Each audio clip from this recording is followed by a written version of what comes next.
So this is a series about stories, characters, and the worlds we keep returning to. Not reviews or recaps. I'm just trying to understand why certain fictional worlds stay with us and what they were doing to us when we first entered those worlds.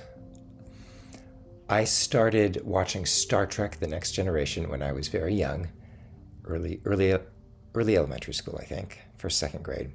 I still remember one of the first times I saw it. We were staying at a hotel on the Oregon coast. I think the Inn at Spanish Head. Can't believe I remember that. I think it was the first time I'd ever stayed in a hotel. We ordered food service, which felt like a huge event at the time. And I remember sitting there watching an episode. I actually remember the name, Arsenal of Freedom, where some kind of automated weapon kept adapting to the people trying to fight it. The details of the episode aren't the point. It felt like a world, though. It was complete, it was coherent, it was safe in a very specific way. Not safe because nothing went wrong, but safe because everything had a place. People knew how to respond. The problems had a certain structure to them, and even the conflict felt contained. And I realize now that I was drawn to that pretty early, not just as entertainment, but as something to live inside. I went to conventions. I followed the characters closely. It wasn't just a show. It was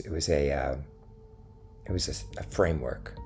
And over time, I started to notice that different stories did this in very different ways. Some worlds feel safe and stable. Some are chaotic. Some invite you in. Some keep you at a distance, and some ask you to observe, others to participate. And without really realizing it, I think I started using those worlds to understand the people around me. Different kinds of characters, different ways of thinking, and different ways of moving through the world.